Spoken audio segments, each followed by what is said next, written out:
बहू के अच्छे संस्कार नहीं है, इसीलिए तो बेटे को लेकर अलग हो गई। आज रमन के घर का मुहूर्त था। सारे रिश्तेदार मौजूद थे। कई रिश्तेदार उसकी बड़ी वाहवाही कर रहे थे। वाकई उसने कितना सुंदर घर बनवाया था। हालांकि था तो 60 गज में फैला हुआ छोटा सा घर, पर बहुत करीने से बनवाया गया था। लेकिन साथ ही कुछ रिश्तेदार दबी जुबान से रमन और उसकी पत्नी साची की बुराई भी कर रहे थे। भला नए घर की क्या जरूरत थी? इतना बड़ा बंगला तो था इन लोगों का। बेवजह महल को छोड़कर छोटे से घर में आ रहे हैं। वाकई अकल मंदी का सौदा नहीं किया इन लोगों ने। तो कुछ ने कहा, माँ बाप की सेवा करते जोर आता है, इसीलिए माँ बाप को अकेला छोड़कर यहाँ आ गए। कम से कम माँ बाप की उम्र का तो लिहाज ही कर लेते। दोनों बुढ़ापे में अकेले रह गए। अरे बहू संस्कारी नहीं है, वो रहना ही नहीं चाहती होगी इनके साथ। भैया आजकल सबको आजादी पसंद है। बंधनों में कोई बंधकर रहना नहीं चाहता, जिम्मेदारी कोई नहीं लेना चाहता। अरे औरत का प्रिय चरित्र दिखा दे, कह नहीं सकते। देखो शादी के 7 साल बाद जाकर अपने सास ससुर को अकेला छोड़कर अलग हो रही है, और इस बात से माथे पर बिल्कुल भी सिकन तक नहीं आ रही है। देखो कैसे तैयार होकर पूजा में आई है। जितने मुंह उतनी ही बातें। पूरी रिश्तेदारी में मधु जी और हितेन जी बेचारे बने हुए थे। दोनों ही चुपचाप एक तरफ कुर्सी पर बैठे हुए थे, जबकि बेटे बहू पूजा में बैठे हुए थे। यज्ञ का काम पूरा हुआ तो बहू साची सबके पैर छूने के लिए उठी। उसने सबसे पहले अपने सास ससुर के पास जाकर उनके ही पैर छुए। ससुर जी ने तो फिर भी आशीर्वाद दे दिया, लेकिन सास मुंह बनाते हुए बोली, तू मेरे बेटे को लेकर अलग हुई है ना? देख, भगवान ने तुझे भी एक ही बेटा दिया है। तेरे कर्मों को तू यही भुगत कर जाएगी। मधु जी आशीर्वाद की जगह श्राप देते हुए बोली, पर साची ने मधु जी को कोई जवाब नहीं दिया, बल्कि वो और रिश्तेदारों के पैर छूने के लिए आगे बढ़ गई। वो अपने नए घर में किसी तरह का तमाशा नहीं चाहती थी। उसके बाद वो रसोई में आ गई। आखिर नई रसोई में खिचड़ी जो बननी थी, उसके बाद ब्राह्मण और कन्या भोज करना था, और उन्हें वो खिचड़ी भी परोसनी थी। खिचड़ी बनाते बनाते उसे वो दिन याद हो आया जब वो रमन की दुल्हन बनकर ससुराल आई थी। उसका ससुराल का मकान काफी बड़ा और आलीशान था। एक पल के लिए तो उसके पैर अपने आप ही बाहर ठिठक गए। सचमुच कितना सुंदर मकान था वो। लेकिन वो मकान तो सिर्फ मधु जी और हितेन जी का था। ये बात उसे बहुत जल्द ही समझ में आ गई, क्योंकि वो अपनी मर्जी से वहाँ कुछ भी नहीं कर सकती थी। शादी के 4-5 दिन बाद ही उसने अपने कमरे की बेडशीट बदलकर रंगीन बेडशीट बिछा दी, जो वो अपने साथ ही लेकर आई थी। जब मधु जी ने ये देखा तो काफी हंगामा कर दिया। आते ही अपनी मनमानी शुरू कर दी। तुमने, ये मेरा घर है और मुझे मेरे घर में लाइट कलर सी पसंद है, इसीलिए इस बेडशीट को अभी हटाओ यहाँ से। सासू माँ के इस रवैये से साची हैरान रह गई और उसने चुपचाप बेडशीट हटा दी। कभी रसोई की सफाई को लेकर तो कभी पर्दे बदलने को लेकर हर चीज में मधु जी साची को टोकती थी, और हर बार ये कहना नहीं भूलती थी कि ये मेरा घर है, यहाँ मेरी मर्जी से ही सब कुछ होगा। रमन भी मधु जी के सामने ज्यादा कुछ नहीं कह पाता। अभी तक तो साची अकेले ही थी, लेकिन बेटे प्रिंस के होने के बाद तो और ज्यादा समस्या हो गई। छोटा सा था तब तक कोई दिक्कत नहीं थी, लेकिन जैसे जैसे बड़ा हुआ, कभी किसी कमरे का सामान बिखेरे कर चला जाता तो कभी किसी कमरे में, और डांट पड़ती साक्षी को। डांट के डर से साक्षी घर ही समेटती रह जाती, पर फिर भी उसे डांट पड़ ही जाती। आखिर बेटी को घर में रहने वाले संस्कार नहीं सिखा पा रही थी। प्रिंस जब स्कूल जाने लगा तो और बच्चों की तरह वो भी पेंसिल, कलर्स वगैरह से दीवार पर लिख देता। बस मधु जी और हितेन जी इस बात पर चिल्लाना शुरू कर देते और साक्षी कपड़ा लेकर दीवार की साफ सफाई करने दौड़ती। लेकिन आखिर कब तक? आखिर वो भी इंसान ही थी। एक दिन अचानक मुंह से निकल ही गया, माँ जी, प्रिंस अभी बच्चा है, बच्चे थोड़ी बहुत शरारत तो करते ही हैं, आखिर इसे बांध कर कैसे रखूं?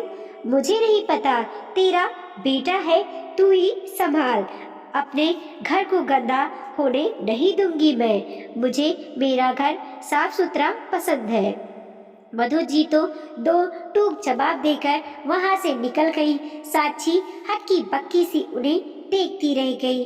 वो दिन था जब पहली बार साक्षी ने रमन से अलग घर लेने के लिए कहा था, पर रमन ने उस दिन भी साक्षी को चुप करा दिया। साक्षी माँ है, थोड़ा सा सुन लिया करो, अब वो बुजुर्ग हैं, कुछ कह देती हैं तो एक कान से सुनो और दूसरे कान से निकाल दिया करो। पर ऐसे कैसे रमन, मेरे बच्चे का बचपन तो वो जी नहीं पा रहा है। ऊपर से बाजी सोचती भी नहीं है, किसी के भी सामने चिल्लाना शुरू कर देती है। आखिर कब तक सुनो मैं? साची, थोड़ी सी हिम्मत रख लो, समझो मेरी बात को।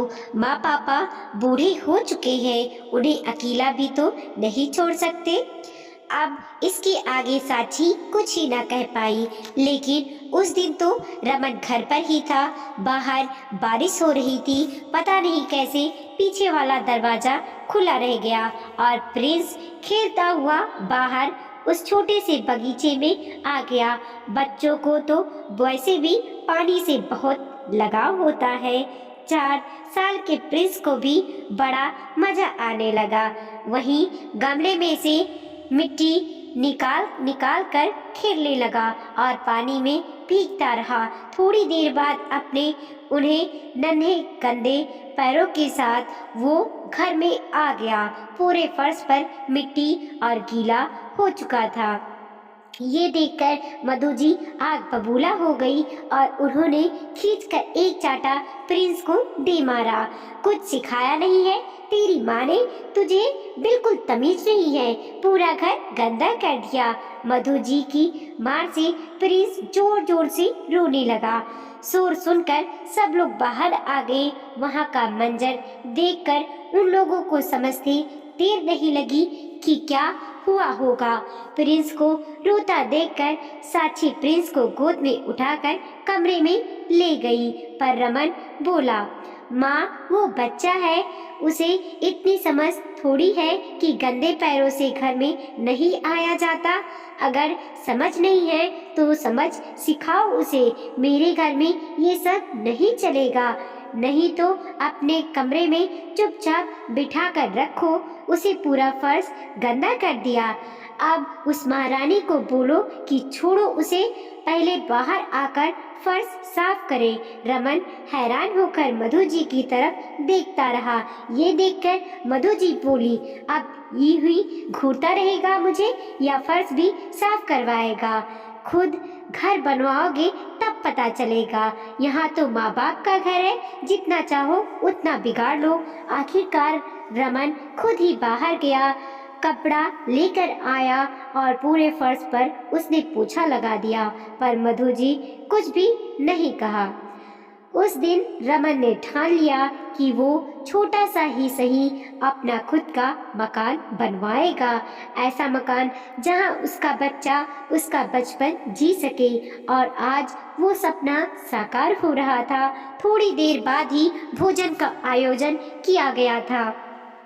कुछ रिश्तेदार खाना खाकर और फिर एक बार और रमन और साची को बधाइयाँ देकर वहाँ से रवाना हो गए। अब घर में कुछ खास रिश्तेदार ही बचे थे। साची और रमन उसके मायके वालों को विदा कर अंदर आए तो मधु जी खड़े होते हुए बोली, रमन अब हमें भी जाएंगे हमारे घर, तुम्हारा काम हो गया हो तो हम भी यहाँ से निकले। उनकी बात सुनकर रमन और साची वहीं खड़े रह गए। रमन ने कहा, माँ कहाँ जा रही हो? आज तो यहीं रुक जाओ, कल चले जाना। तब हितेन जी बोले, नहीं बेटा, वहाँ पर कोई नहीं है और तुझे तो पता ही है कि आजकल घर सूना छोड़ना सही नहीं होता, इसीलिए तू तो कैब बुक कर दे, हम लोग अभी रवाना हो जाएंगे और वैसे भी यहाँ रुककर करेंगे क्या? अगर तुम्हें सेवा ही करनी होती तो उसी घर में कर चुके होते, ये नए घर का तमाशा नहीं करते। मधु जी साची की तरफ देखकर ताना मारते हुए बोली। उन्हें पूरी उम्मीद थी कि साची जवाब देगी, लेकिन साची तो चुपचाप अंदर चली गई, कुछ भी नहीं बोली। ये देखकर वो और ज्यादा तिलमिला गई। अब गुस्सा निकालने के लिए कोई तो चाहिए था, इसीलिए अपने बेटे रमन को सुनाते हुए बोली, तेरी बीवी तो सीधे मुंह बात भी नहीं कर रही है मुझसे, फिर उसके यहाँ पर रहकर करूँगी भी क्या? मान सम्मान तो है हमारा भी, अगर वो ऊंची नाक की है तो हम भी ऊंची नाक के हैं। हमें तो नहीं रुकना तेरे इस नए घर में, हमें तो हमारा घर ही भला, वैसे भी तुम्हारे मकान से तो काफी बड़ा है वो। माँ क्यों बात को खींच रही हो? आपको तो खुश होना चाहिए कि आपके बेटे ने कम से कम छोटा ही सही एक मकान तो बनवाया है। हाँ, तू तो अपनी बीबी के पक्ष में ही बोलेगा। याद रख, तेरा भी एक ही बेटा है, जैसे बहू तुझे लेकर अलग हो गई है और हमें अकेला छोड़ दिया, वैसे ही तू भी तरसोगे। बस करो माँ, कुछ भी बोले जा रही हो। आपकी बहू आपके बेटे को लेकर अलग नहीं हुई है, बल्कि आप खुद उसके लिए जिम्मेदार हो। मेरा घर, मेरा घर, मेरा घर। आप हर बात में अपने घर का ताना देती थी। उस घर में हम अपनी मर्जी से कुछ भी नहीं कर सकते थे, यहाँ तक कि हमारा बच्चा आजादी से खेल भी नहीं सकता था। तो जब वो घर हमारा नहीं तो फिर भला वहाँ रहकर करते क्या? हम रमन फटाफट से कैब बुक कर दे बेटा, हमें जाना है। और मधु तुम चुप रहो। अब की बार हितेन जी ने फिर से कहा तो रमन ने मोबाइल निकाल कर फटाफट कैब बुक कर दिया।